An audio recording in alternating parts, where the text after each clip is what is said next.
Bismillahirrahmanirrahim. İnne's salate tenha anil fahşai vel munker. Allah Azze ve Celle Kerim kitabında buyuruyor ki namaz bütün kötülük ve fuhşiyattan alıkoyar. Namazın dindeki önemi çok büyük. Namaz öyle bir namaz ki hayata özdeş bir namaz, öyle bir hayat ki namazda özdeş bir hayat olmalı. Namaz hayatı şekillendiren bir ibadettir. Sadece sureten belli rükû, secde ve kıyamdan ibaret değil, hayatın içerisinde bir anlamı olan bir ibadettir. Bunu Kur'an-ı Hakim'den şu ayetten anlıyoruz. قَالُوا يَا شُعَيْبُ أَصَلَاتُكَ تَأْمُرُكَ. Hazreti Şuayb Aleyhisselam'a kavmi namazını öne sürerekten itirazda bulundular. Dediler ki senin bu namazın mı bizi istediğimiz gibi davranmaktan, ticaret yapmaktan, nefsimizin arzularına uymaktan engelliyor. Peygamberimiz Aleyhisselatü Vesselam'ın kıldığı namaz bütün hayatı dönüştüren bir namazdı ve bu namaza Ebu Cehiller, o dönemdeki müşrikler müsaade etmediler. Çünkü Peygamberimiz Aleyhisselatü Vesselam'ın kıldığı namaz tağutları titreten, batıl ehlini yerle bir eden bir ibadetti.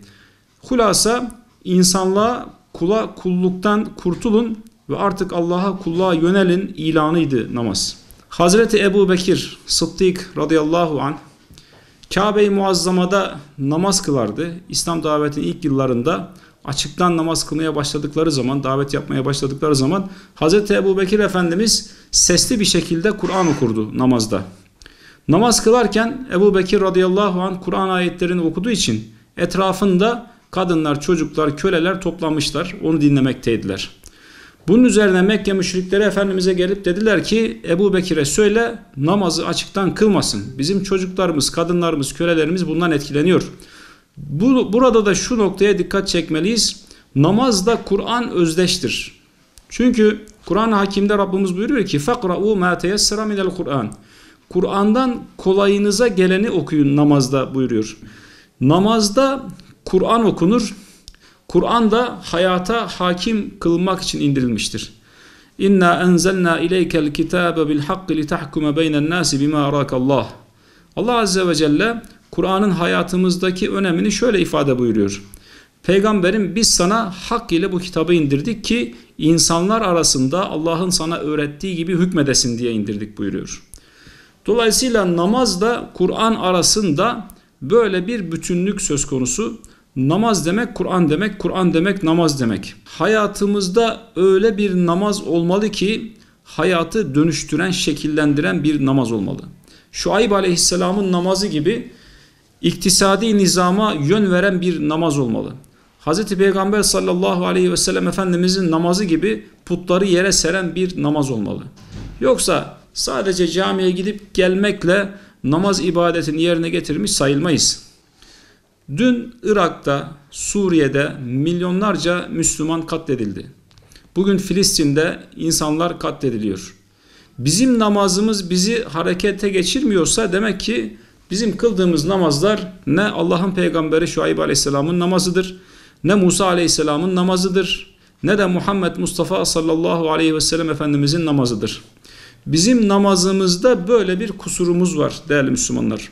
Mutlaka bu şuurla hareket etmek mecburiyetindeyiz. Yoksa ayet-i kerimede Allah Azze ve Celle اَلَّذ۪ينَ هُمْ عَنْ صَلَاتِهِمْ سَاهُونَ. Onlar kıldıkları namazdan gafildirler, habersizdirler diyor. Bu ayet-i kerime çoğunluğa göre münafıklardan bahsediyor ama alimlerden bazıları gaflet içerisinde namazın şuuruna eremeden sadece şekli ibadet olarak namazı kılanları da kapsar demişler. O yüzden muhterem Müslümanlar namazın ehemmiyeti hayatımızda çok büyüktür. Şimdi oradaki mücahitlerin namazıyla bizim namazımız arasında dağlar kadar fark var. Allah Azze ve Celle'nin şeriatı Allah'a gerçek manada kulluk yapan salih müminler için bir anlam ifade ediyor. Allah'a gereği gibi kulluk yapmayan insanların nezdinde şeriatın bir ehemmiyeti, bir önemi yok. Allah katında da o insanların bir değeri, bir ehemmiyeti yok. Bugün Müslümanlar Allah'ın dinine ne kadar sahip çıktılarsa Allah katında o kadar değerleri var. Şimdi namazda bir mümin Allah Azze ve Celle'nin huzurunda eğilir, değil mi? Cenab-ı Hakk'a kulluğunu arz eder ve her şeyini Allah'tan bekler. İyyâke na'budu ve iyyâke nestaîn 40 defa her gün Fatiha-i Şerif'te okuyoruz. Sadece ya Rabbi sana kulluk yapar ve sadece senden yardım bekleriz.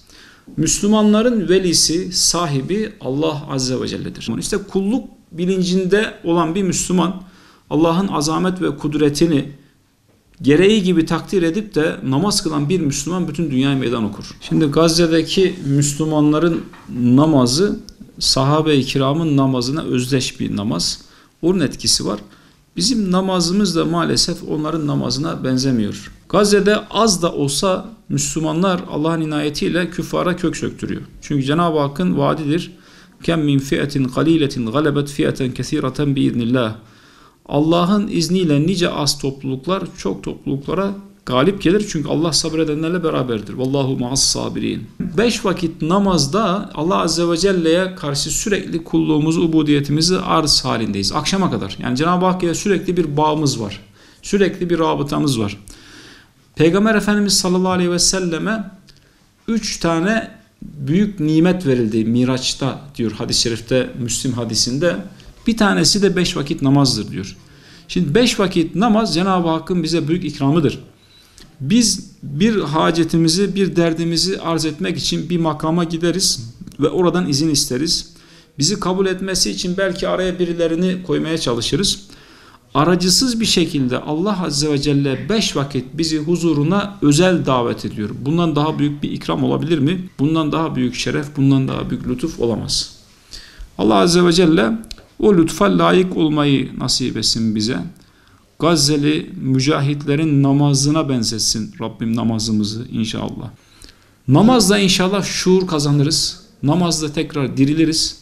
Rabbim o namazı, şuuru bize lütfeylesin. Şimdi namazın insan hayatındaki önemi Allah'a kulluk bilincini devamlı canlı tutuyor. Yani bir insan Allah'ı unutur. وَلَا تَكُونُوا كَالَّذ۪ينَ نَسُوا اللّٰهَ فَاَنْسَاهُمْ أَنْفُسَهُمْ Allah Zülcelal Hazretleri buyuruyor ki Haşr suresinde, Allah'ı unutanlar gibi olmayın. Ki Allah da zaten Allah'ı unuturlar, Allah onlara kendilerini de unutturur. Tamamen akıllarını kaybederler. Ulaike humul fasikun. İşte onlar fasıklardır diyor Rabbimiz. Namaz kılan bir Müslüman, samimi ihlasla namaz kılan bir Müslüman Allah'ı unutmaz. İnna salate tenha anil fahşai vel munker. En başta okumuş olduğum ayeti kerimede Rabbimiz diyor ki namaz insanı kötülük ve fuhşiyattan alıkoyar diyor. Namazın önemi çok büyük değerli kardeşim.